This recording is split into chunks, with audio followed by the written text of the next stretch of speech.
I know of Norwegian. We generally go with P&O because Robert is a cruiser. Robert is a cruiser, aren't you, Robert? I've been on a few. Yeah. No idea. Yeah, I love it. I was like, you just have to surrender. That's it, And once you do that, then it's like, it's amazing. Like I've been watching napkin folding. Like I was just sitting there and I was just like, I really enjoy this. Yeah.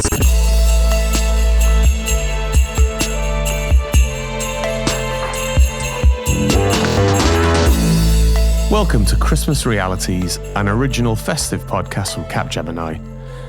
This week, we're going to have a conversation show exploring 2025. What might we see? What can we expect? And how do we deal with it? I'm Dave Chapmanger. I'm Esmee van de Glühwein. And I'm Rob Snowmanahan. So welcome, everyone. It is Christmas time. Is everybody feeling suitably festive? Yeah. Actually, I need to put more Christmas music on because I was saying this. It doesn't feel like it's Christmassy yet, and we're getting close to Christmas. And normally I'm more Christmassy, so I need to put the Pogues on like full blast on repeat in the background for about an hour before I get Christmassy. Since we got back from Vegas, I have specifically been playing Christmas music because, like, we did all the conferences and stuff, and it felt like we've kind of arrived back, dumped right into the middle of the Christmas season. And normally in the casinos, they play in Vegas Christmas music in December, and we didn't hear any of it. It wasn't Christmassy this year, so I think that's had a material impact on my lack of festive cheer. I think you're right. Now, Esmee van de Glühwein is remote reporting for us right now. Where are you at the moment, Es? Yeah, so at the moment we're at sea, somewhere between Mexico and Guatemala. I'm on a cruise, so talking about festive, once I open up the door of the room, I hear Christmas carols all day long. So it's very festive. But it's weird to have, it's 30 degrees out here. Yes. So that's weird with a lot of sun. And I love it, to be honest. It's the first time that we're spending winter time in beautiful sunny. So given somebody who has a love of Christmas and makes Christmas villages, which are snow scenes. Christmas dioramas. Do you think you'll be introducing Caribbean Christmas and Hawaiian Christmas into your diorama? Oh, yeah, yes. Yeah, that would be fun, though. Yeah. So maybe with maybe some Honolulu, Hawaiian people that have their own spot. Yeah. That would probably be broadly more successful than my attempt to make a disco Christmas Day where I would only play 70s disco music on Christmas Day. Let's just say it didn't go down very well with the rest of the family. And despite their cries of derision, did you refuse to listen and stick with it no matter what? I dogmatically stuck with it for about half a day before there was almost a riot in the house. I like, though, you see, I don't know whether there's enough actual content to do a whole Christmas, but I like the sort of Christmas island music, like Meli Kamiki Maka, that kind of thing. Yeah. That's cool, good stuff, isn't it? It is. There's more in there, isn't it? There's more, something in it. I think we should all try it. I think you're right. Yeah, because like Beach Boys have got one that's sort of, it's not explicitly island Christmas, but it's the Beach Boys, so, you can't help but imagine surfing at Christmas, can you, when you hear them? Exactly. I think that's the whole, how the Australians experience Christmas is it's roasting hot outside. They have a barbecue and there's a tree in the corner. It's a different thing. The whole snow thing, does not apply. That's right. So it's overrated, snow. On your cruise, what has been your favourite cocktail so far? Yeah, maybe it's a bit old school, but I think pina colada. But I don't know if you know banana rum. It's like banana rum? Yeah. Is that a cocktail version with rum in it, or just the flavored rum? No, it's a cocktail version with banana flavor rum, and it was actually the cocktail of the day. So why not try? But it's gonna be the cocktail of the week, I think, for us. You've always got to try the cocktail of the day because you never know what you're gonna get, and sometimes you might find something you've been missing a lot of your life. It's not my thing. It's going to be tomorrow. It's the Aperol Spritz, but that's not. No. Send it to me. I quite like an Aperol Spritz, so that's a good skiing drink. That. Yeah. Well, it's good. It's a good sort of sitting around at summer barbecues, drink Aperol Spritz. It goes everywhere. The Italians have done it again. Italians, they're great at this sort of thing. They are great at this sort of thing. But look, Ez, thank you for dialing in. I know you're going to join us sporadically through the show, but it wouldn't have been a Christmas show without seeing you, especially given that we've done a couple over the last couple of weeks without you being on. So it's good to have you back, albeit briefly. Yes. Now, let's introduce our star guest for the day. To join us in the discussion of what 2025 might look and feel like, we are delighted to say that friend of the show, author of the Phoenix Project, the DevOps Handbook, Wiring Your Organization, and many other august publications. Gene, always a pleasure. How are you doing? I'm doing great, and thank you for this fantastic invite to join me for this year-end wrap-up episode. Wouldn't be Christmas without you, man. Good to see you. And thank you for wearing the Santa hat. I mean, didn't see you coming. Whereabouts are you in the world? Where are you talking to us from? At home in Portland, Oregon, or near home. And I think it's been almost a year since I've seen you all last. So congratulations on all your successes, and super eager for this episode. Thanks, man. No, it's great to see you. And so we're going to explore a little bit, and we're going to have Gene contribute and maybe tire kick some of our thinking about what next year might look like. It will result in a publication at Cloud Realities Trends for 2025, hopefully early in the new year. So a bit of a work in progress session that we're going to just kind of expose a little bit today. Robert, are you now over all of the jet lag and all the difficulty of conference season? Travelled on for the year, thank you very much. Closing it out, happy days. I can get to stay at home and have a slightly more, less hectic set of logistics. As you know, I am on logistics, David, and now I don't have any left. I'm all relaxed. Your shoulders are not as tense. They've slowed down. When Marcel was massaging you earlier, he said, he doesn't feel as tense as he did when we were in Las Vegas.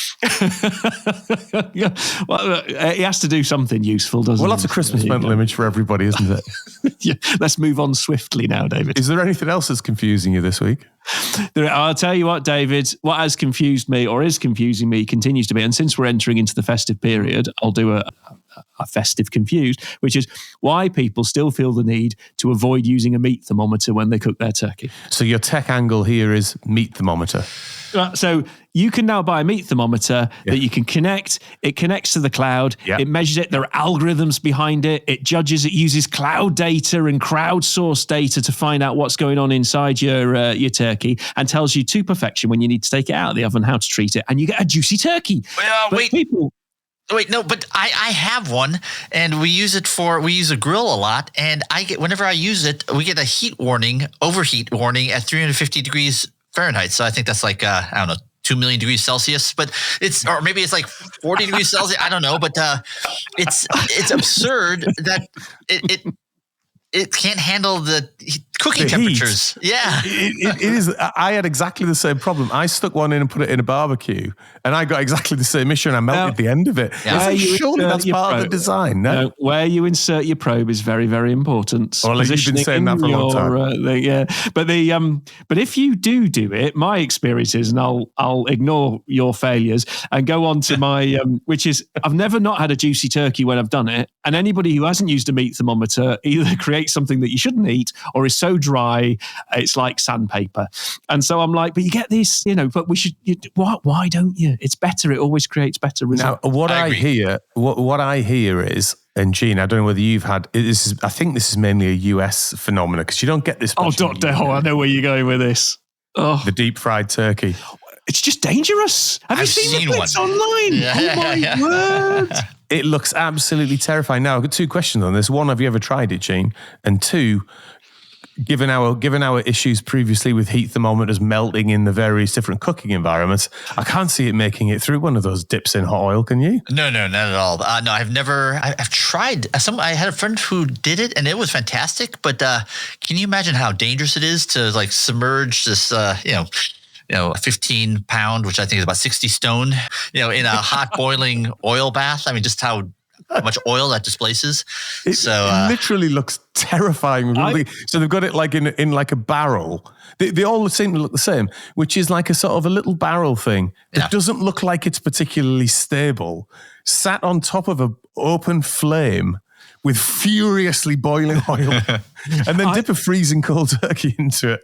I do hope that I always think that humanity has passed that point where we can judge danger, and we've evolved, but it turns out we can't. And the videos I've seen online is just turkeys exploding in these fats and things. I'm just like, but what? And I suppose, are you in the pursuit of the juiciest, most tasty turkey? And therefore you're going to all this effort to do it. And if that is true, then maybe the pursuit is worthy. David, have you thought about it? Put the extra effort in and get something that's fabulous. Get yourself a meat thermometer.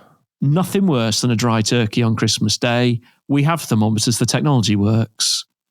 Why aren't you using it? Use it. So it's both a technology adoption piece as well as it's as much as it's a change your process, as much as it's like the tech's evolving around you. I see where you went with this one, Rob. Yeah, do you see all the layers of complexity are building up to meet to take, and you don't have to worry about it. You just let the phone go beep beep beep. Take your turkey out. Oh, lovely, carvy. Bit of bread sauce, bit of stuffing. Happy days.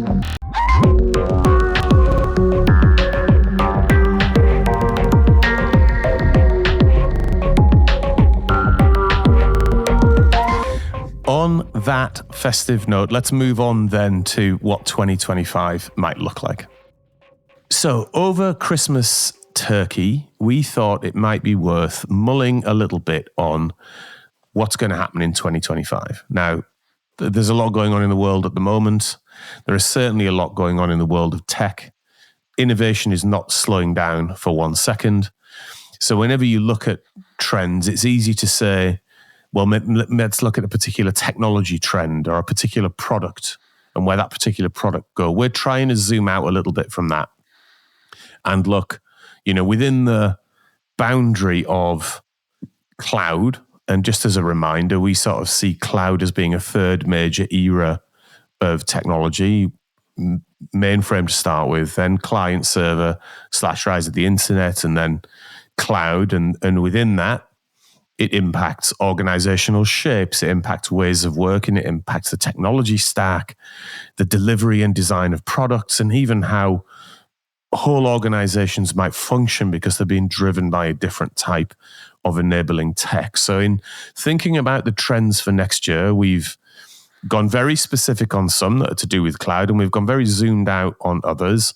And what we're going to do today with Jean's help, I'm delighted to hear, is just kick the ball around a little bit on them. Say what we think we mean about some of them, maybe tweak some of them as we go. Robert, what's your going in thoughts? We're just using this to get feedback so we can write a better article. So it's typically mechanical of Robert there, even at Christmas. No, it's good. So when you think about what's going to happen over next year, there's a lot happening. And I love a tech prediction, Dave. I love it when you read about all those terrible tech predictions of the past. This is our opportunity to make terrible tech predictions for the future. Yes, so I think of it as an opportunity where people can play the episode back to us and say, remember what you thought was going to happen in 2025? Well, ... Either over-optimistic or too pessimistic. Is that what you're thinking? Well, it's tech predictions, isn't it? They always go wrong. We'll be on the spectrum somewhere. And Jean, what's your view generally of the risky territory of tech predictions? Oh my goodness. I sort of love them. And boy, if there's a time that you need to be learning, it's sort of like right now. Right? I mean, I got to tell you, I have not had this much fun since maybe the early days of DevOps, in terms of like where every assumption we've had is changing, and maybe the old ways aren't looking so good, and that the new ways are just so dramatically better. I mean, I shared with you before the show, I've written 10 times more code in the last year than I have in any point in my career, probably including when I was a grad student. And what's driven that? Like, is it just because you've found more to do and more interesting ways to apply technology, or is it because you can produce it faster as a result of co-pilots? What's kind of driving it with you? Yeah. And in fact, I think it's actually 5 different dimensions. I mean, I think getting things done faster is just like just a little itty bitty tip of the iceberg, and maybe the least important. I mean, I think what's really amazing is that things that were out of reach suddenly become within reach. Like, I wrote this program to take screenshots of podcasts and YouTube videos I took on my phone. Right. And I can now generate YouTube excerpts from it with captions overlaid. I did that in less than 2 hours. Pairing. Cool. And I did that by pairing with the famous Steve Yegi, who spent 20 years at Amazon and Google, right? And he's now a company called SourceGraph. And basically the goal was, hey, can we get this done in 2 hours? And it was, cool. It would have been definitely out of reach. And so, right. We got that done in like 47 minutes. And so normally it would have been never a good month for it. It was like, it's going to take us longer to get through the predictions than it did for you to write that.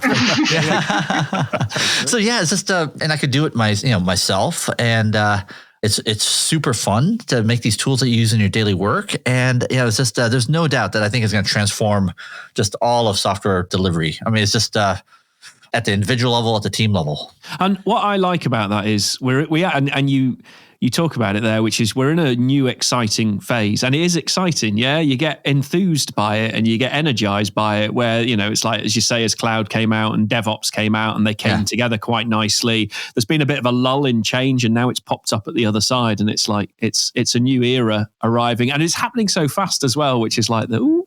It is crazy. And by the way, I dropped a name there that I feel like I need to explain who that is. So anyone who's been studying DevOps and, they'd probably know the name Steve Yegi, because he gave the most famous account of how Amazon, kind of API'd their entire e-commerce system. And it was sort of an unauthorized memo that was meant to stay internal at Google. It landed him on the front page of the Wall Street Journal. And so it's this famous, I've been citing him for 15 years. And then I finally got to meet him in person in June. Anyway, sorry. That's cool. Brilliant. No worries. No, it's a good story.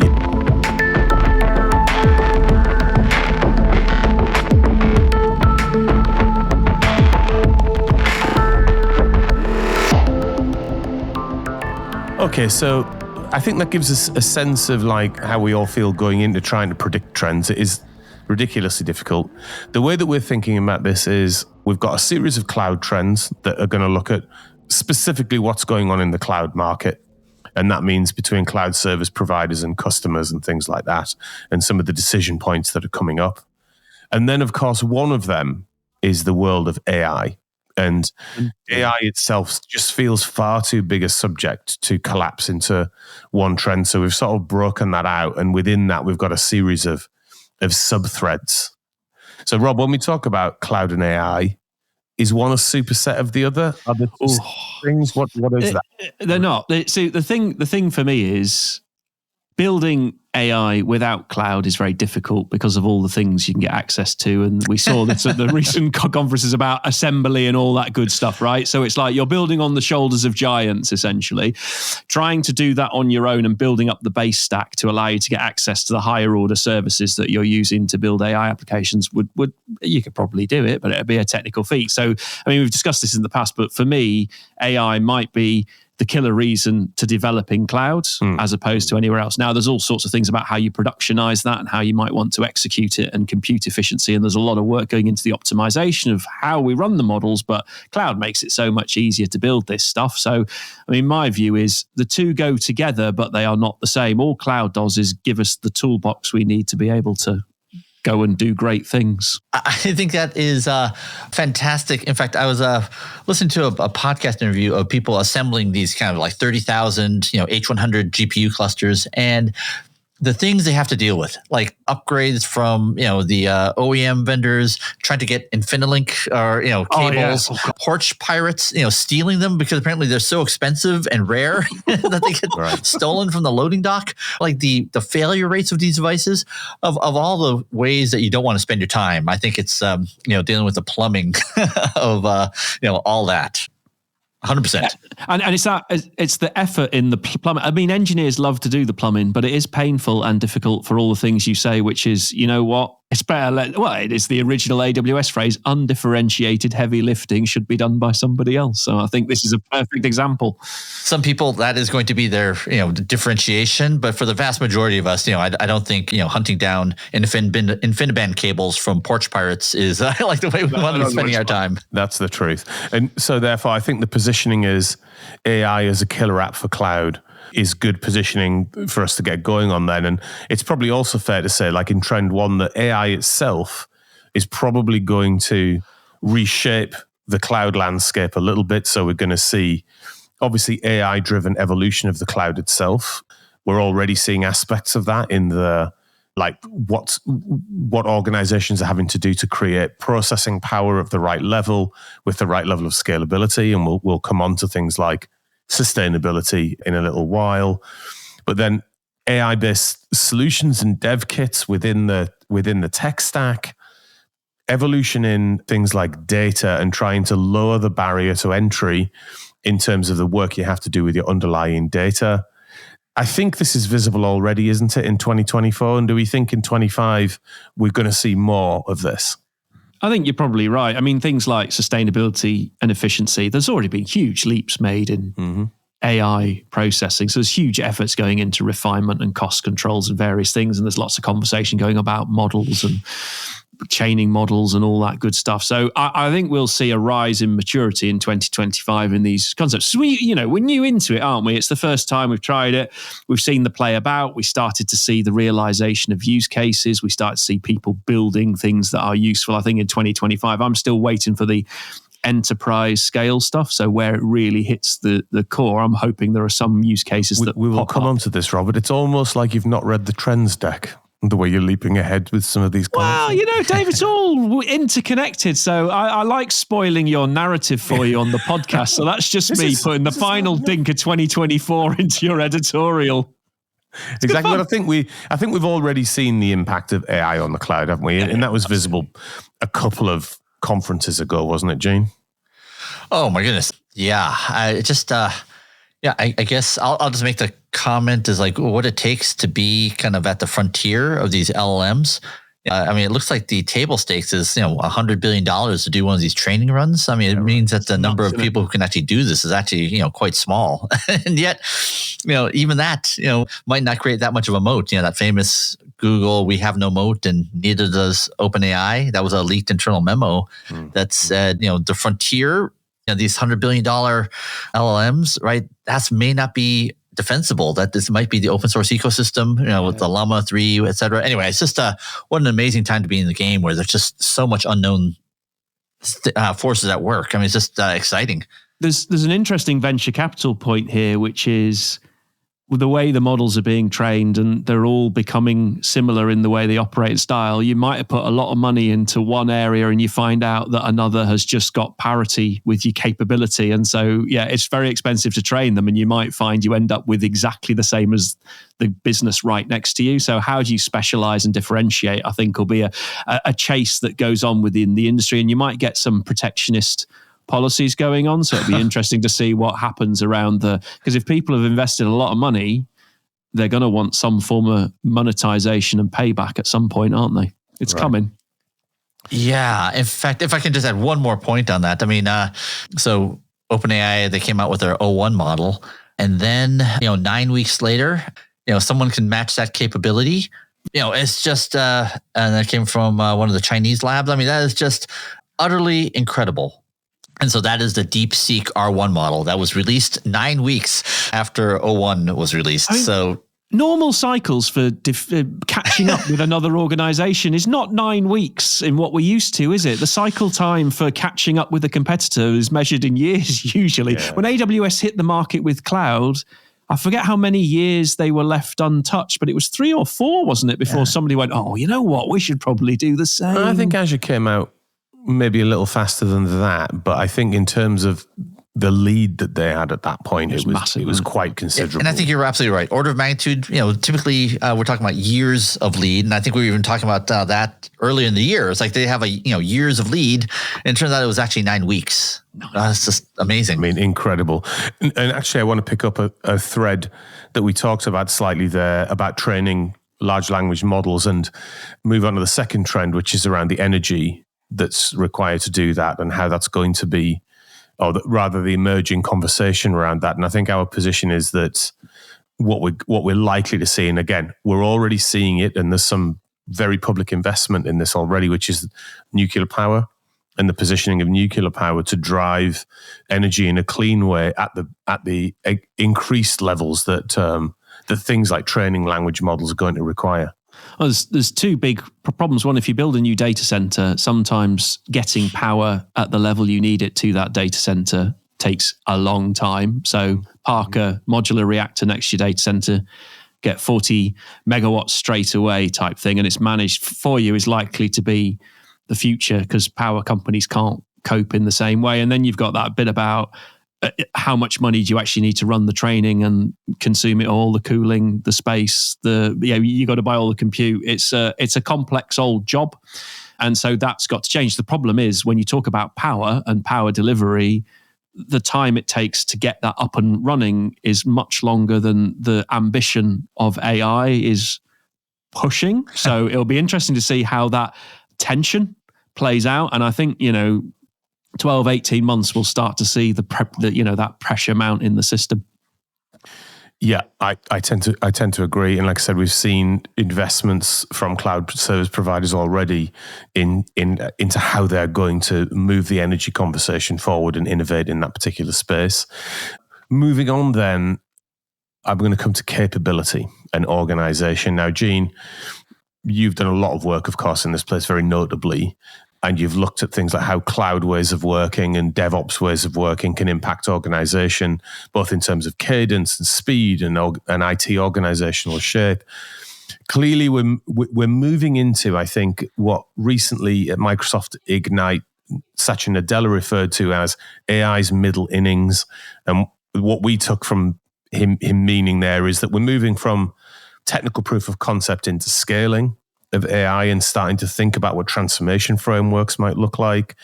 There are a number of threads in the AI world that are coming together now, like agentic, which we'll come on to a bit later, is creating scale in the process space. The Bedrock and Foundry and things like that are creating very powerful tools in terms of bringing large language models together and the creation of tools. And then, of course, things like co-pilots and stuff like that closer to the user. So Emergent, I think, is a scaling framework for AI and how it might have organizational impact. I wonder if you've had any thoughts on that yet and what AI might how it might fundamentally change the way we work beyond Copilot usage. Yeah. Boy, I mean, I think I am learning so much. No, in fact, and the it's so much bigger than I think. So, yeah, and I love the way you framed that. And I think we sort of see kind of like using the wiring the winning organization language, right? We know how it could help the individual, right? At layers 1 and 2, right? It's just like another fancy IDE, it's another fancy tool, but I think it can definitely help at layer 3 in the organizational wiring part. And so at the Enterprise Technology Leadership Summit, so this is year 10, formerly known as DevOps Enterprise Summit, day 2 was the ultimate Gen AI learning day for leaders. And so it was a combination of, we had Paige Bailey from Google, we had Steve Yegi from SourceGraph, we had, so from some of the vendors. But the interest, we had someone from ING Bank talking about like the fraud risks given like, executive impersonation, customer support. But the two things that sort of blew my mind, one was from Fernando Cornago. He's VP Digital at Adidas. And we also had a team from Cisco Security. So this is John Rouser. He's a director of software engineering, and Anand Raghavan. He's senior director of AI at Cisco. So Fernando Cornago, he talked about what are the organizational impacts when you can, they did a 500-person pilot to see, can we get developers more productive? And one of the, so yes, they found double-digit productivity advantages, but they found that those efficiencies could not be gained in teams that were working in bad software architectures. And so I found this very familiar because, if in fact, a friend of mine, he did some research and he showed me this finding that said people working in bad software architectures are fired at a rate 9 times higher. Oh my word! See, Rob, I told you it was the architect. That's a really great interview question. How good do you think your software architecture is? Right. And so it means that people are misattributing the performance of the person with the terrible architecture. The system works. Yeah. Right. And so it just shows the job of the leader is to, create the software architectures that create independence of action, so that people can test independently, write code independently, deploy independently, and so forth. Right. So I think that's kind of an amazing observation. The second one was like totally came from nowhere. And it was the team from Cisco. So John Rouser I've known for years. And basically, he owns a big chunk of the Cisco security suite, right? And so that's like their identity management system, firewall, rule management, et cetera, et cetera. And the task has always been, how do you sort of integrate, the single pane of glass for their customers, right? And, he said right off the bat, it's like, that's a 5-year exercise. You have to get everyone talking to everybody else. You have to agree on data formats. And they said, what if we could get to market sooner using an LLM as an intermediary, right? So you can ask questions like, if this employee is at an airport, can they connect and show me the rules, in the firewall systems, whatever. And I just found that, one, such an incredible insight in terms of what organizations can and can't do. Right. It has to happen eventually, but, LLMs create this other route. 2 is that, we keep hearing that LLMs can't do math, right? You can't count the number of R's in the word strawberry or so forth. And yet it's capable of interpreting firewall rules. I mean, it just defies, it's just something that you just wouldn't think it could do. And yet, they've shown that it can. So it just shows, one, sort of like the ways that you can use LLMs as a leader to do things that you ordinarily could not do.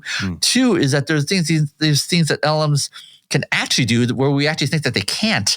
This just shows how much I don't know. And just how wide the frontier is. How much exploration is going to be required to actually really understand this stuff. Yeah. I mean, I think the exploration is we're maybe not even in the foothills of it yet. I suspect in terms of how it's going to change how we all work and how we all think about things and how we organize ourselves into companies around enabling technology. At one end of the spectrum, it feels like it could be sort of all better off. Like we could do things radically different. And at the other end of the spectrum, good old humans might get in the way, badly implement it, and we barely eke out 10% productivity improvement. This is the thing, right? I've said this before. You know what I always say, Dave? Is this what you always say? I was just about to say, what I always say. It's that people seem to forget that humans make mistakes. And every time AI makes a mistake, we laugh and point our finger and publicize it. But it's going, hang on a minute. It's just a natural part of being. It's how you spot the mistake, how you deal with it, how you counterbalance the mistake. And there's already loads of technology examples of where chaining things together and the way you test outputs and checking it, we can detect errors. That's why we test software. People make errors. And so we need to get used to the fact that this is just the same as it's always been. We're more forgiving for humans than we are for technology. Right. Yeah, and if I can just sort of double down on something before and then go to just exactly what you said, I think kind of the takeaway for me is that as leaders, I think we have to sort of open up our aperture to exactly as you said, Dave. We may have to change the organizational wiring at layer 3. We may have to change the software architectures because now more important than ever. And I have to say, your notion of like LLMs making mistakes. There was an amazing episode. I just put a link into the chat of, I listened to this interview that Nathan Lebenz did on the Cognitive Revolution podcast of someone who was on kind of the red team for OpenAI's O1 model. Right. And I heard something that literally made me almost drive off the road last night. The whole episode was around, can LLM scheme and deceive? Oh, right. And, this is quite interesting. Oh my gosh. They found all these pieces of evidence that suggests they absolutely can. And so the task setup, it usually comes from when this kind of the system level goal and the developer goal start to not be totally aligned.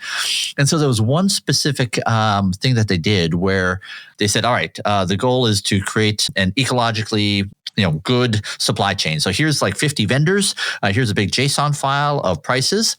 And then, you feed it a bunch of other context, which includes a memo from a developer saying the only thing that matters is cost.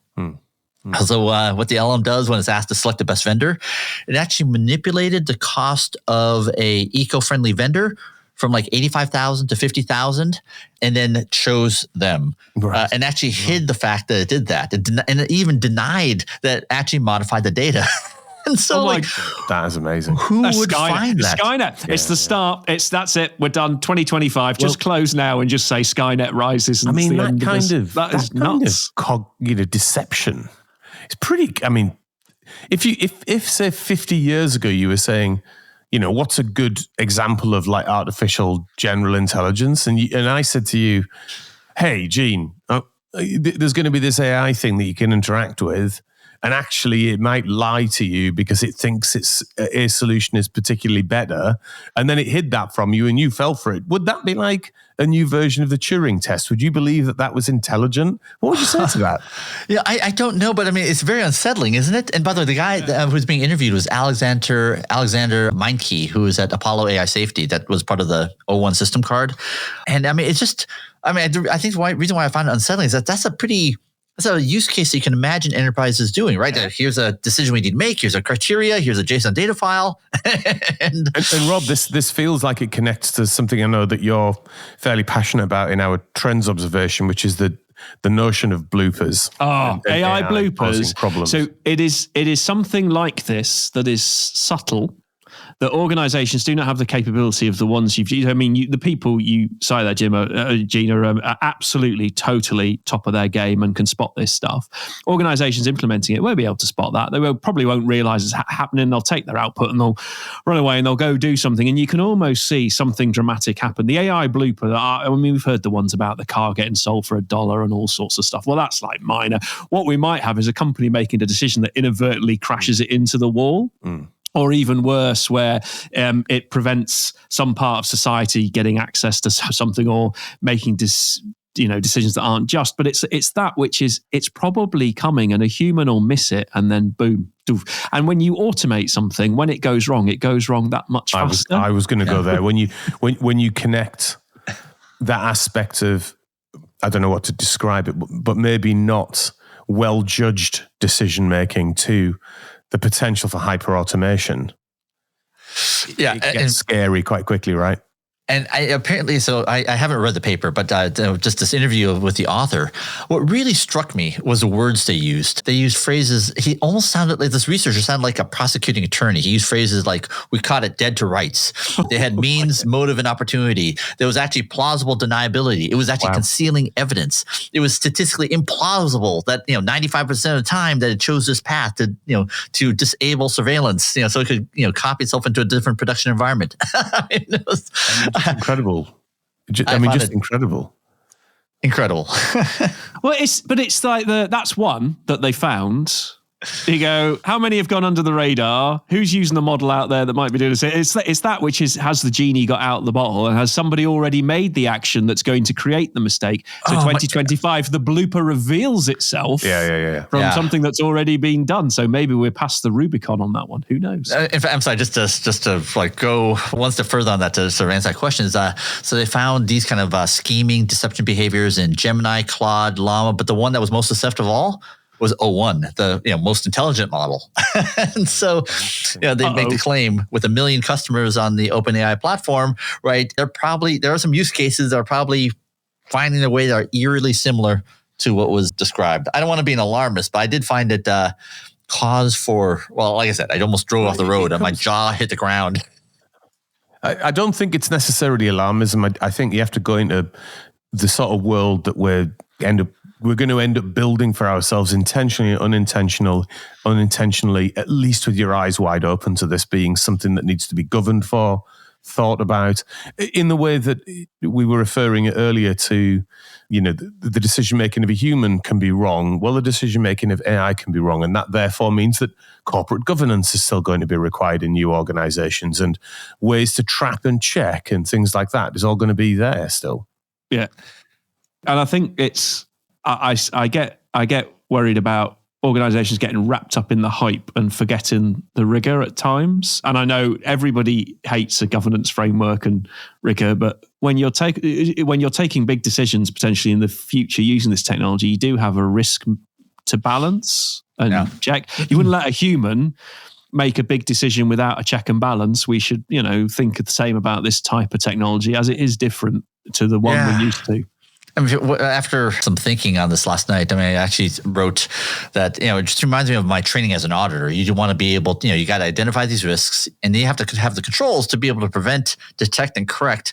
But I don't think I ever really thought about this specific computer now actively trying to conceal the decisions and then lying about it afterwards. That's definitely new to me. It is interesting stuff, isn't it?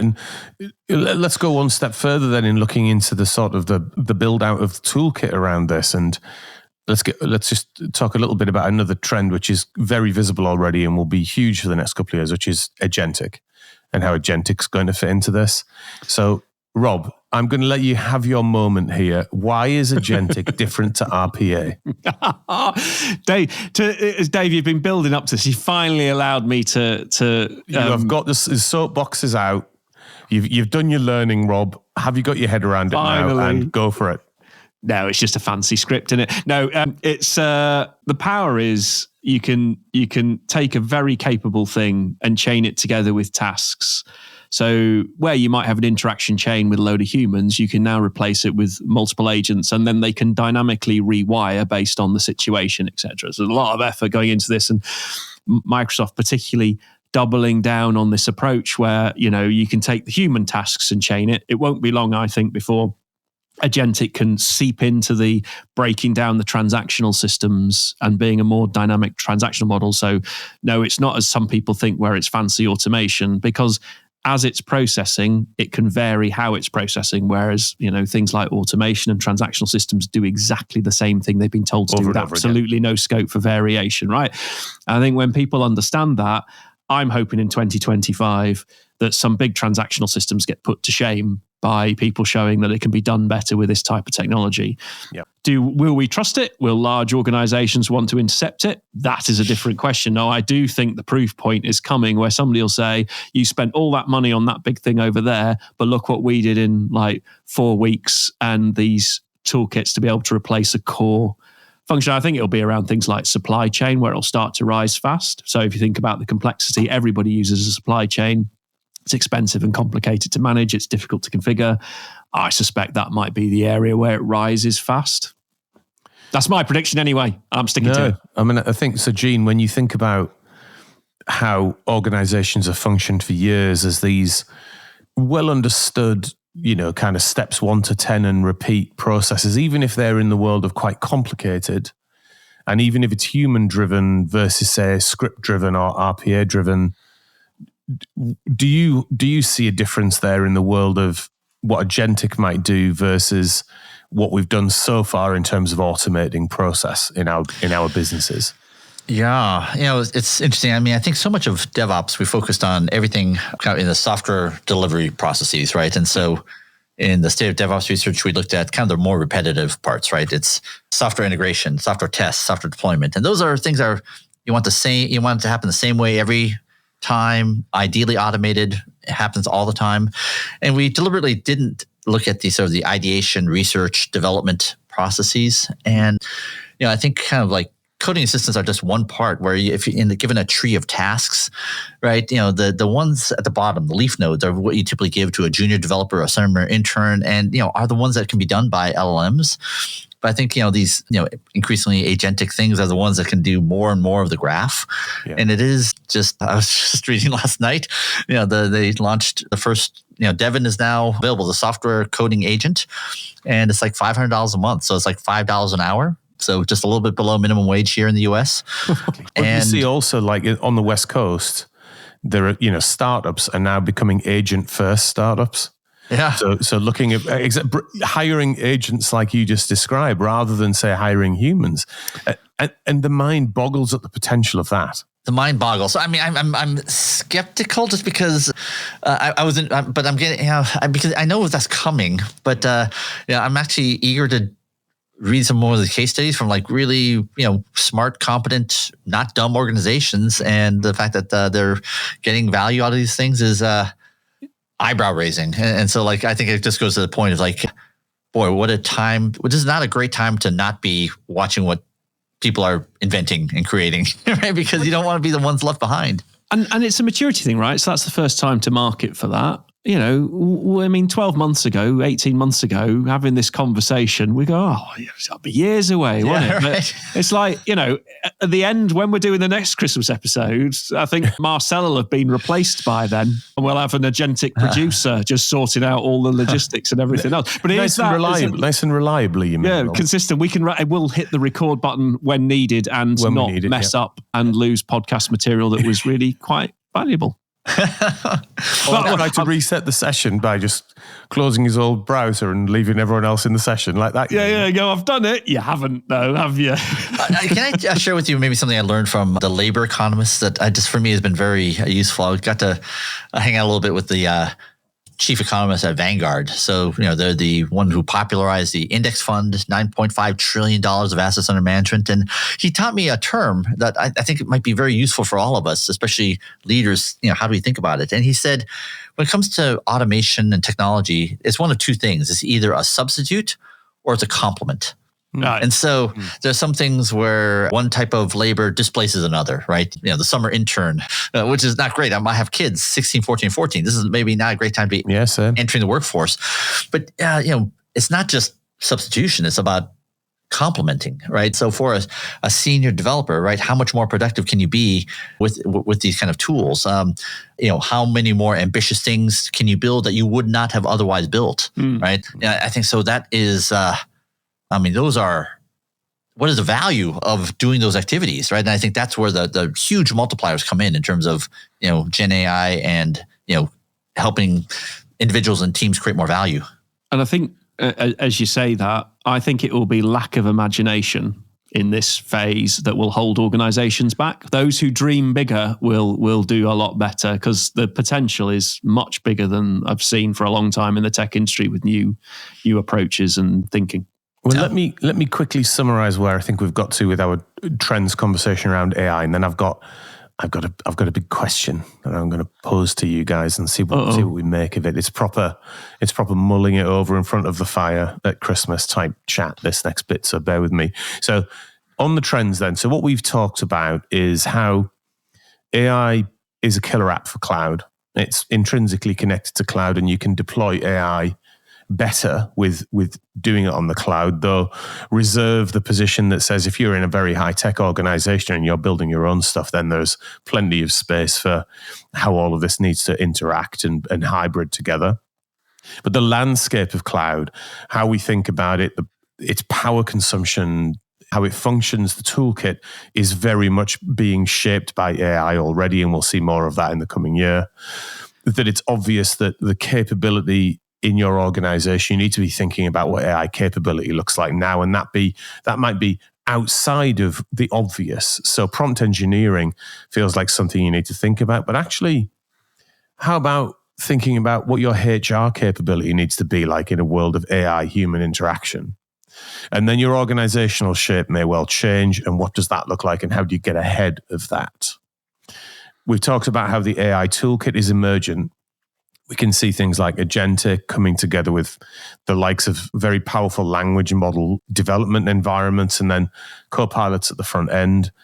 It feels like that there is enough now being built into that landscape of potential tooling and platforms to think very much about how you scale AI in organizations. And I think we'll see a year of people moving into scaling phases, perhaps not as fast as some of the tech giants might like us to. There is a lot of thoughtful work that needs to get done to understand what that scaling looks like in organizations. And that will become a 5-10 year journey from a sort of customer and client end of consumption.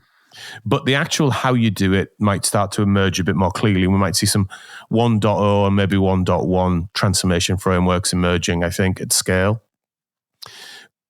The AI bloopers aspect here is very important. Not only mistakes it might make unintentionally, but as Gene was saying, what it might make intentionally. And that's something to think about, isn't it? Yeah, that's the mind-blowing point that I've had from this conversation when I thought it was going to be a human mistake, but it turns out the AI might do it for us. Could be anything. And then, of course, there'll be agents probably everywhere, small scale to start with, but, that could go very far. So we watch that one with interest. Now, where I was going to go, the big thing that actually occurred to me as well during this conversation is in a world of AI human organizations, how do you govern AI? Do you think about AI as a HR issue? Like we're thinking about agents and AIs as part of our staff, particularly when you might get AIs intentionally misleading the organization or acting like bad actors within their own volition? Or do you govern them like software architecture and think about it more in the terms of, the architecture council has to think about how we deploy this stuff. And then, somewhere within IT, there'll be a governance structure that controls all this stuff for us. Discuss. Yeah, I don't think it's quite the first, right? I mean, these aren't, I don't think they're going to be paying social, taxes and so forth, right? It's not quite that. The HR agent that you were talking about, the software development agent that you can employ on an hourly rate. Where's tax revenue going to come from? Eventually they're going to have to tax them, because if there's less people working, they're going to have to tax the tech, aren't they? Yeah. Yes, but maybe they don't need quite as many health benefit needs as a person. I guess I'm just trying to say that I don't think this is an HR. I think this is really a tool and technology. Okay. But I think I think in terms of processes, we definitely have to look at how do we design effective controls around them, right? That incorporate not just people as we used to think that, if you can, these computer systems were things that we could audit around or maybe audit in, right? That if you, with the same input, we'd have the same output. There was ways to control that. But, now that we have software, and if it works once, it will always work the same way. I mean, that was what we always were trained, that the system, unless if it changes, right, will perform the same way. And I think these kind of systems we're talking about have some characteristics that your data processing system does not have, right? Like scheming and so forth. Where's your head at? So you shouldn't deploy all the processes you would around a human. Completely agree with that point. Absolutely. It's not that. But I do think you have to have the awareness to say, like you would with any good architect, you should say, is this working for us? Can we improve it? What should we be doing differently, and not sat back on your laurels? So there is a little bit about continuous performance review, but that is of the technology and the software architecture and all that sort of stuff. How do bad software architectures come to be? Because people don't continuously review, should we change the architecture because we've evolved to something else? So it'll put a bias on continuous governance in a different style, thinking about it and not being able to rest back, but always watching, always looking. So you're still going to have to judge the performance of your edge to edge. It's just, it was a human and now it's a bit of tech doing it for you. And can I expound upon that, Rob, just a little bit? I mean, and this might sound a little bit dissonant and about deception when that's not really the intent, but it may sound like it, given when we're talking about it. But another thing I learned from Dr. Joe Davis, the chief economist of Vanguard, he said, who captures the gain? Actually, no, this is from Dr. Matt Bean, who studied another element of automation. He said, imagine a scenario where the organization doesn't capture the productivity gain. Instead, it's the quote worker, right, who hides it, right? So if he can, if he or she can do something in 30 minutes that otherwise would have taken a day, right? There's a scenario where that person can just hide the fact, and now spend 7.5 hours doing something else, right? Which is great for the person, but it's not great for the organization. And so, one of the jobs of leaders, right, is to create the culture where everyone is incentivized to share. And one of the questions that they can ask is what's the biggest failure or mistake we've made with these new technologies, right? And it's a way to help encourage learning, encourage openness, right? And it's a way to make sure that the organization is positioned so that people are incentivized and motivated to share everything, right? And I don't want to make it sound like it's leadership versus individual, but I think that is a piece of the puzzle.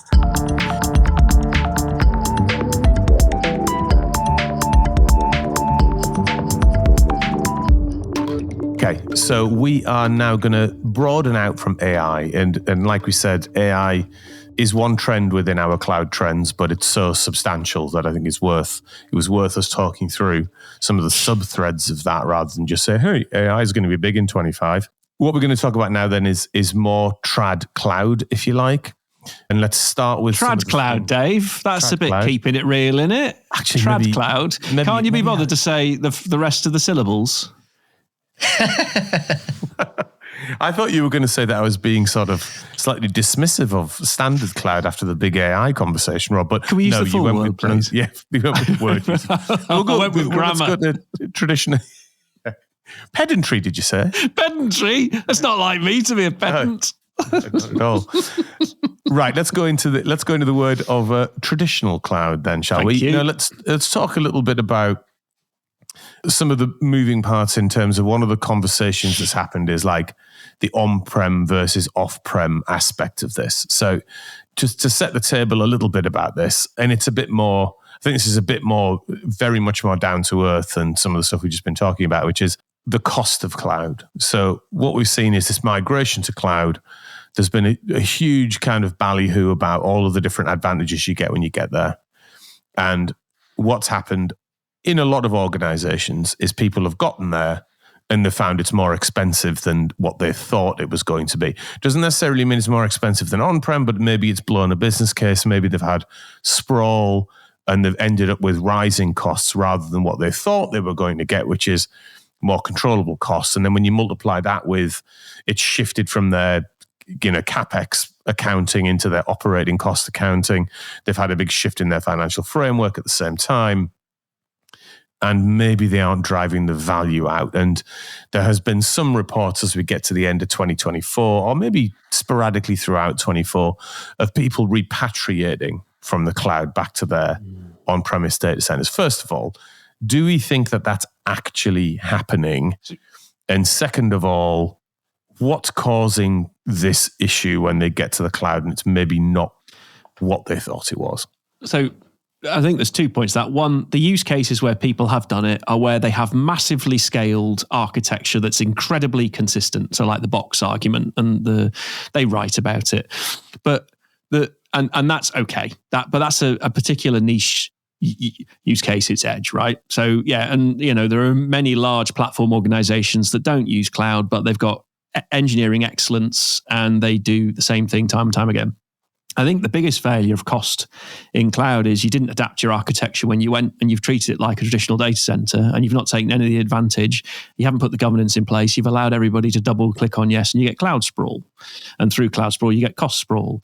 And I think it's a lack of control and just not wanting to put the effort in to consciously think about how you should use it properly. So have I seen many organizations go back from cloud? No, just the very specific use cases that we've discussed. So I think that's a rhetoric that comes out of the press just because it's an exciting thing and it causes clickbait. And if you remember when we spoke to Max on Sovereign Cloud, he says only 15% of compute has got to cloud, so there's a lot more to go. So I think it's sensationalistic in terms of it's always niche use cases and it's tried to get a click. And the second thing is people are lazy and they haven't adapted their architectures, so they've not got the benefit. And I think you combine all that together and there's a CFO going, I've just knackered my EBITDA because I've gone from CapEx to OpEx, and everybody goes, panic. And, it causes a swirl, would be my view, David. Gene, I wonder if you've got a perspective on that. One of the things that I observe, to Rob's latter point there, which is they move to the cloud, not only do they maybe not change their architecture, but actually they might not even fundamentally change the ways of working and leadership around cloud. And that to me feels like a root cause issue for why, not just why you might get sprawl, but actually why you're not driving the productivity benefits you might need.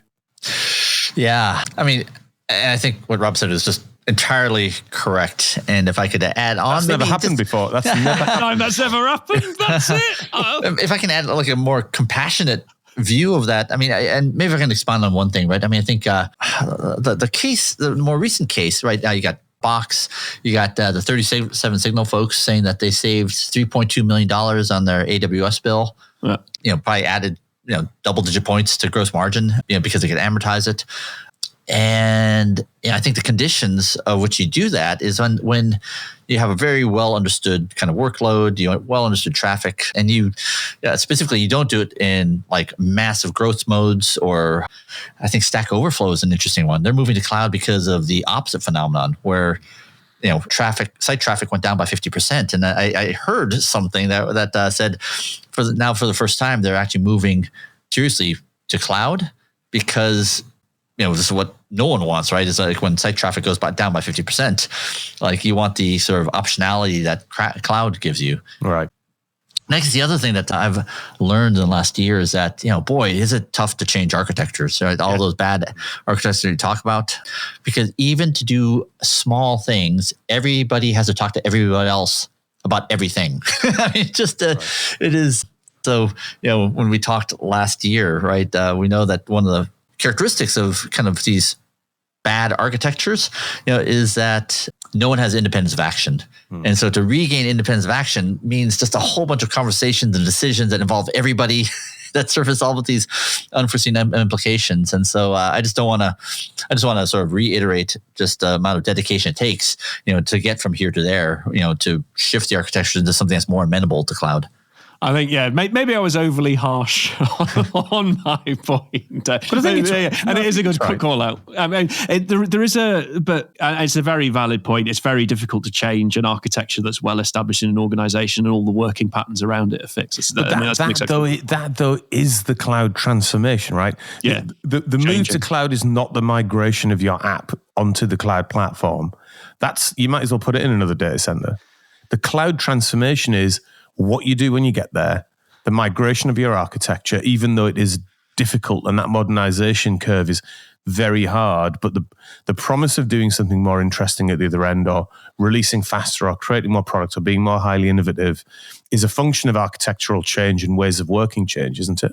Yeah, it is, but I think you need to carve it up in domains. So I broadly see, 3 types of system in the enterprise, and this is an oversimplification. Yeah, but you've got the fast and the furious, the cloud native, that which is going to cause you to grow new business models. You've got the core, which are the things that have run your business and are very difficult to change. Like Gene says, that you need a lot of effort to change that. And then you've got the eclectic at the edge, which is all the little systems that sprawl in an enterprise that are needed for like 2 tasks a year, or there for records keeping that are they don't need to change. And I think the way you treat it is, where do you need the change? Where do you need the pivot? Where do you need the shift? And you've put your effort there. And then the others, you try and optimize as much as you can so you can sustain them whilst you get on with the thing that's going to make the big difference.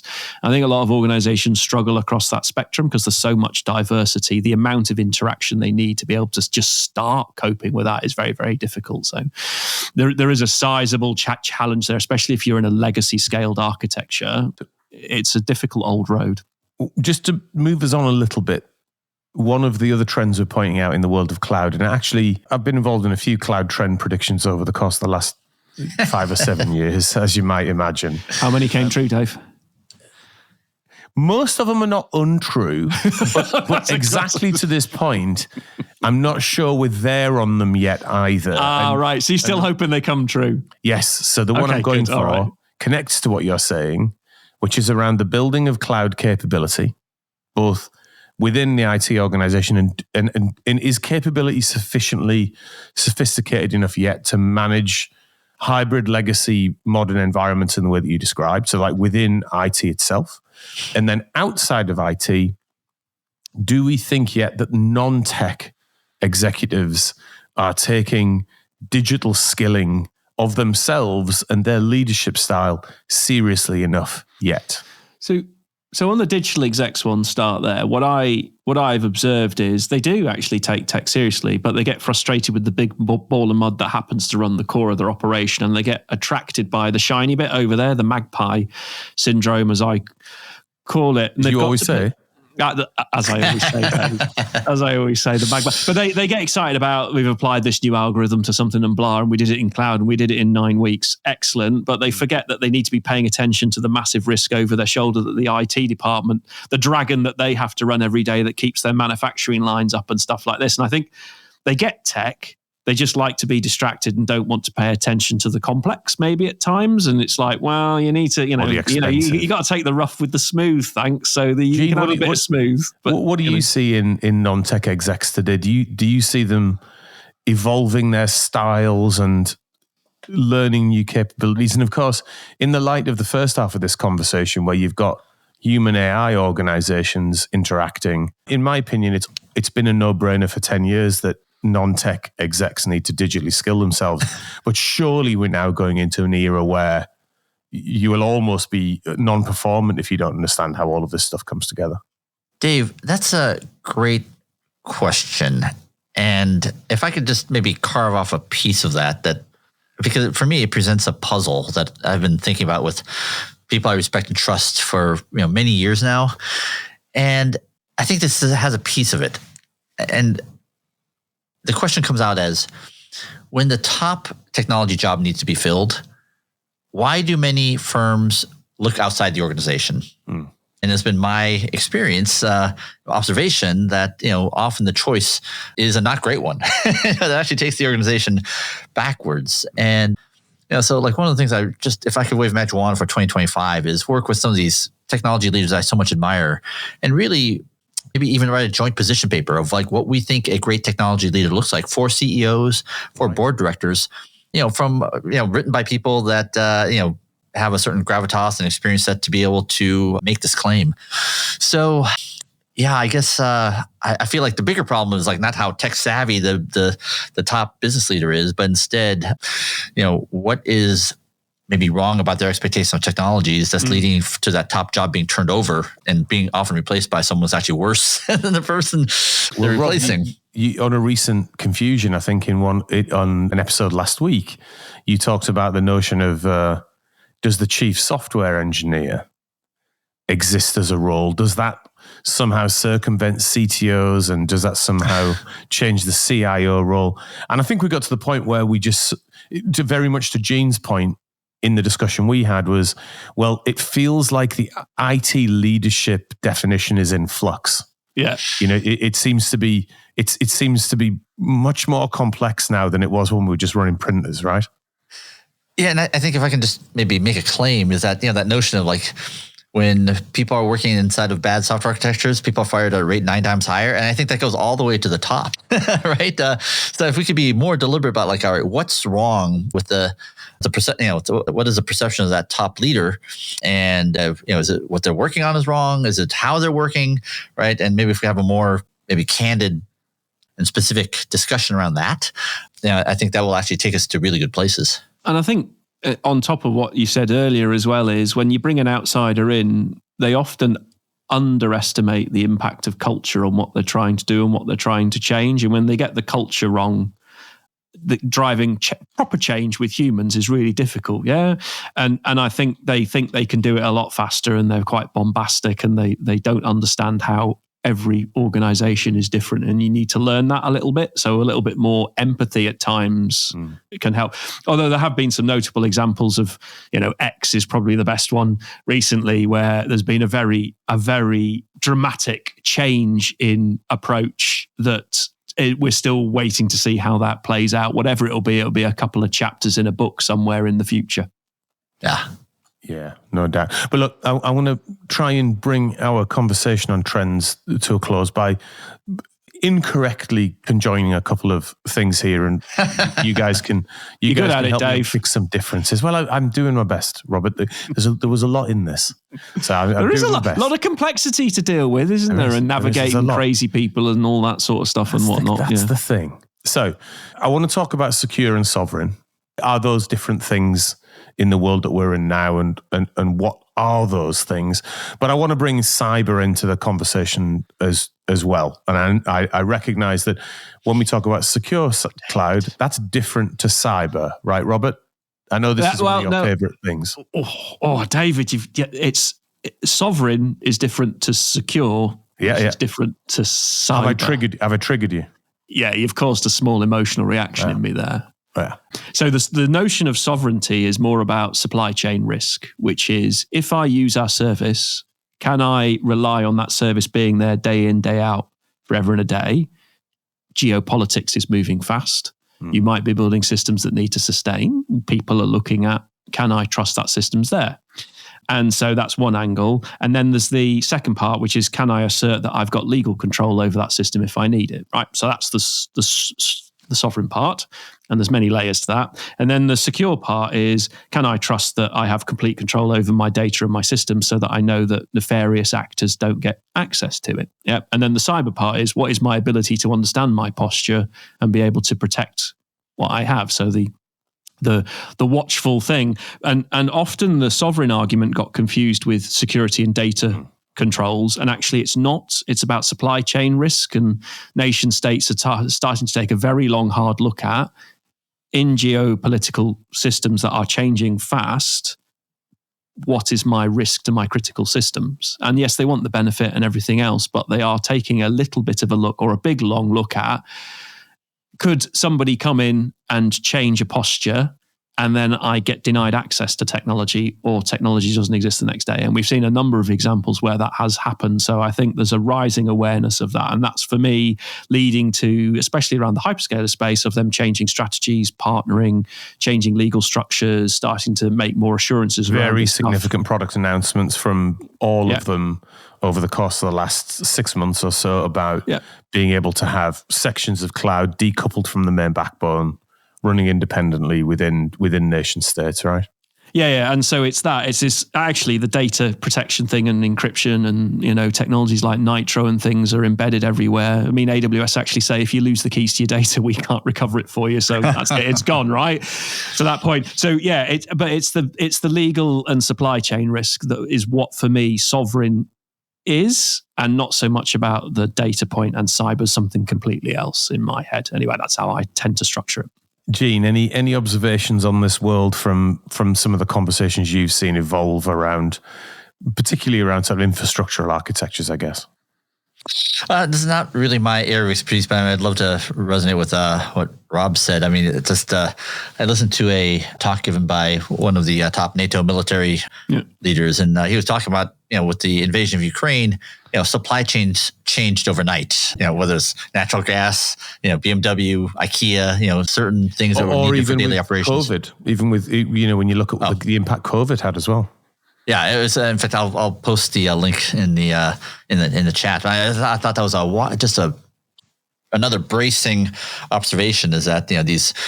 There's a quote that I remember. He said, "We thought we had a contract with a Gazprom, a company, when in fact it was with a nation state. Did not have aligned interests." And I guess the one thing I'm sort of looking at with some concern, Nathan Labenz, the person who runs the Cognitive Revolution podcast, he had just a really neat guest on named Robert Wright. And so he's a journalist kind of in the foreign policy circles.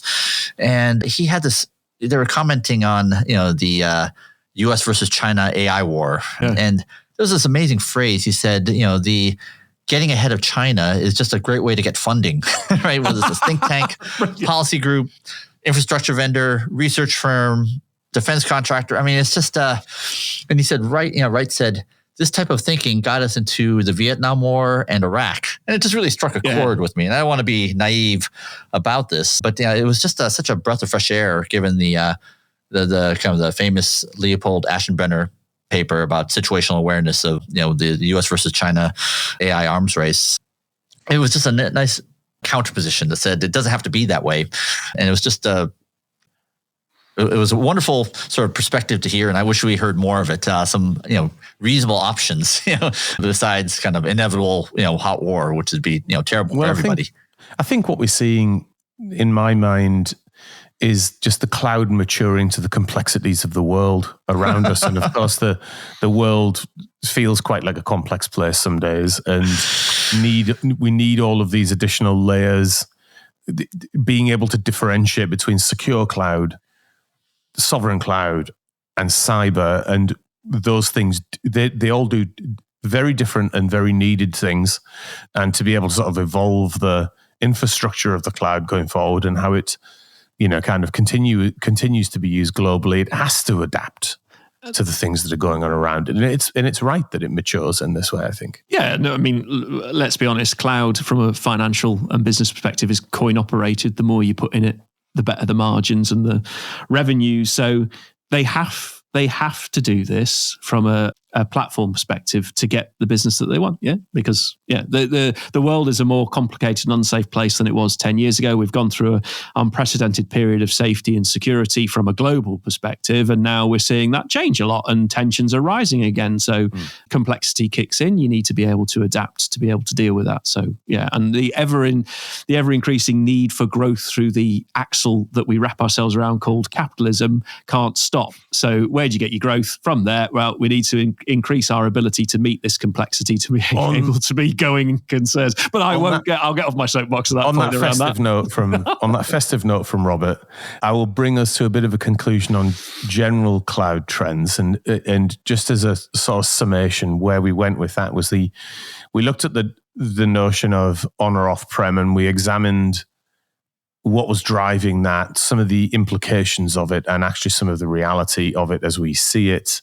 We have talked about capabilities needing to be built and how that drives certain value being driven from the cloud, but also a little bit about what the C-level of IT might end up looking like, and tech execs, that conversation in a digital world, what that C-level conversation might evolve to.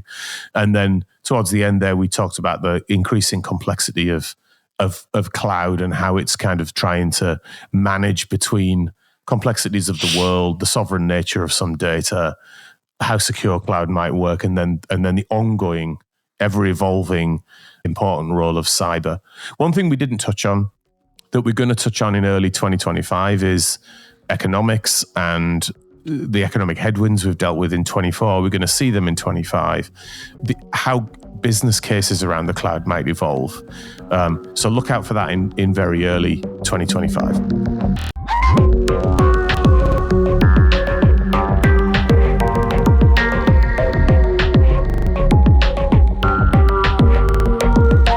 So on the show, we normally ask our guests what they're excited about doing next. And because it is the Christmas Jamboree this week, we are going to ask everybody what they're excited about doing in 2025. So Ez, on the high seas, what are you excited about doing in 2025? Well, to be honest, I hope to continue this journey of self-development, of upgrading my own operating system. Because I think it's not all about AI, what it can do to us, but I think it really is about growing alongside it, which means that if we need to change and upgrade our mindset, I have to do my work myself as well. And I hope that, that I can inspire others along the way and to have fun, but also valuable conversations about that topic, how leadership development goes, being inspired by Gen Z. I don't know if you know the numbers, but since 2003, so like 20 years now, doubled the numbers for Gen Z to be part-time workers, at least in the Netherlands. And I think they're actually showcasing us that we need to view life and work differently. So I'm just very curious what's going to happen to us and life and how we see and perceive work, maybe already in 2025. So that's the most exciting part from my side. It's a very philosophical point, as I think it's the whole working dynamics changing. So it's very interesting to see how it will play out and how AI affects those entering the workforce today have more to worry about than, say, those who are in it or exiting it. So, yeah. I also definitely think that we should listen to what the values of the younger generations are, even if they clash against maybe what we think, work looks like. It's okay for it to look different, isn't it? Well, so this is the interesting point, right? People who are leading the systems have a different aligned expectation to those who are entering the systems, but the workforce is the workforce, right? You've got to work with what you've got. You can't just suddenly expect the workforce to be something different. So there has to be some form of alignment.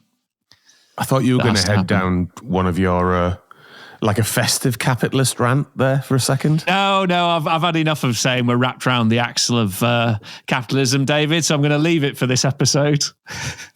Well, thank God for that. Gene, what are you excited about doing in 2025? Yeah, I'm excited about coding and building things that I want to use in my own daily work. I mean, I've gotten to a point where, I don't want to code without like a coding assistant. So there was a time, last year I was on a transoceanic flight and Wi-Fi cut out. And so I couldn't use coding assistant. And I just didn't feel like coding anymore. It's like, because without that lift and help, it's like, why bother? I've had a similar feeling about DIY, to be honest with you. Like somebody should work out how to do that, shouldn't they, with like a robot or something? Well, and it's, I think that sort of lift is happening in other domains, like in writing. There are certain types of writing where I've built these little tools to help myself write, not to write it for me, but to help. And that's another, 2 to 3x lift where if that's not available to me, I'll just wait, right? Until I can. Just order a gin and tonic on the plane instead, and you can drink that. And I did something very similar, right? Is that it's just not worth doing. So, I mean, it's just, that's super fun. And I'm also really looking forward to researching. In the state of DevOps research, we really looked at, what's the business value of automating the integration test deploy process. And, it was huge, right? Orders of magnitude gain. And just in the earliest stages of really trying to see if we can open up the aperture and say, all right, what happens when we fully look at how the work of research, design, and ideation and development can change? And I just feel like, it's going to unlock easily 1, 2, 3 orders of magnitude in terms of our ability to create things of value. And it's a lot about, being able to explore more options and defer committing to those options until we've done the experiment. And I just last night I was thinking about this analogy. It's for you to be able to, a couple of days ago, literally a week ago, I was using Bolt to experiment with 3 different authentication systems like Google Firebase, Auth0, and Supabase. Right. And I did it in 90 minutes. Like, I've done it maybe 10 times before, and I know that last year, had I tried it, it would have taken me days, and I would have been so tired and exhausted and frustrated, I wouldn't go to number 2 and number 3. I would just settle for whatever I did, right? And so the fact that you can sort of like do all this prototyping so easily, you can make so many more informed judgments. And so the best analogy I've come up with is like, I'm going to give you 2 scenarios. One is you have a roulette table, a roulette wheel, and you have to make a bet before you see what the number is. That's scenario A. Scenario B is you have 100 roulette wheels, and you don't have to make a decision until you see where all the numbers land, and then you can bet, right? Like, which one do you choose? It's B, right? You win 35-1 every time, so that's like thousands of times more value creation in the second scenario. It's incredible, isn't it? Than the first, and so. That's what's so open. That's what really excites me. Is a new book starting to form in your head yet? I think we're starting to marshal a team of economists, software people, and just I'll have more news to share in maybe in the months to come. But this has been one of the most energizing, high learning times that I haven't felt in over a decade. Yeah, agreed. So, Robert, what are you looking forward to or excited about, in fact, in 2025? I'll go for a sporting one, which is I'm looking forward to Everton not getting relegated and staying in the Premiership. So that's my hope, because they're having a tough old time. Ever hopeful. Ever hopeful. Yeah, hopefully they'll stay in top flight for a bit longer. So that's my hope.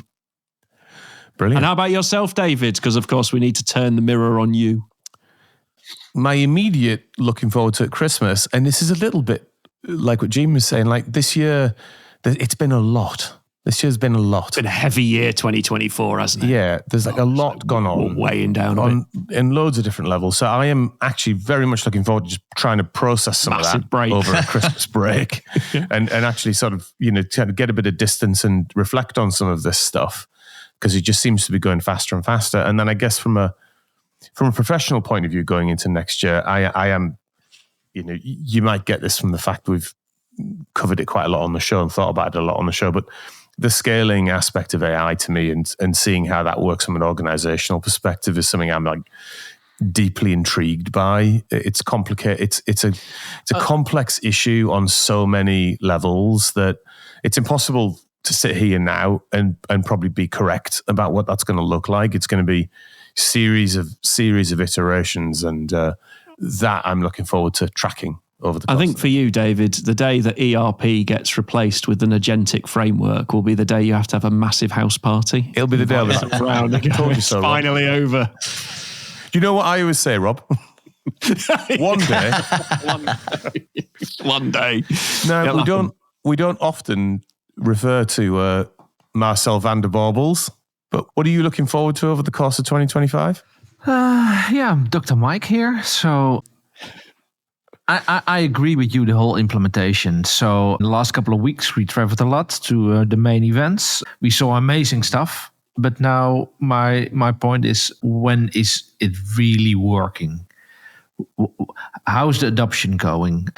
It's not vaporware. We all know that from the past, but it's a sort of optimal solution we see every day. But now, how realistic is it? And how long will it take before small companies, but especially big companies, are integrating it into their systems, and that everybody sees the great things that's been mentioned by all the vendors? That's my biggest sort of takeaway for next year.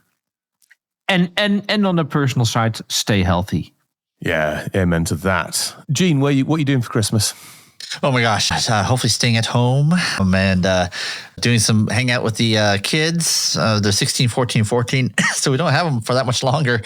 And hopefully carving out some time to watch some movies together and also do some coding. I'm really looking forward to that too. My boys are very similar age to yours. So mine are 13 and 15. Also feeling like getting to that point of, they're not going to be around for much longer. They're already at the point where they're doing their GCSEs, which is like at the end, like at 16, exams you take at 16 in the UK, and then A-levels, and then it'll be uni for them. And it's going to all happen very quickly, isn't it? So yeah, I'm looking forward to a bit of family time. Robert, what are you up to? I've got 3 weeks off, so I'll be up in stumps quite soon, David. I'm quite looking forward to just 3 weeks of peace, and then the same sort of thing. We are going skiing as well, which I'm quite looking forward to. So get a bit of time on the slopes, which will be very relaxing. A bit of après ski never went amiss, does it? Eh? No, it certainly doesn't. Well, look. Have a lovely Christmas. Gene, it is always a total pleasure when you join us on the show and bring your wisdom in. Thank you so much for joining us for this little festive chat. Oh, are you kidding me? Thank you so much for the invite. It was great to hang out with all of you today. A Merry Christmas and Happy New Year and Healthy New Year to everybody who's listening. If you would like to discuss any of the issues on this week's show and how they might impact you and your business, please get in touch with us at cloudrealities@capgemini.com. We're now on Blue Sky as Cloud Realities. Please throw us a follow. And LinkedIn as normal. We'd love to hear from you, so feel free to connect and DM if you have questions for the show to tackle. And of course, please rate and subscribe to our podcast. It really helps us improve the show. A huge thanks to Gene, Jess Ward for the help with the trends work. Our sound and editing visits Ben and Louie. Our producer, Dr. Mike van der Bibbels. Everyone else who helped us with the show in 2024, and of course to all our listeners. See you in another reality next year.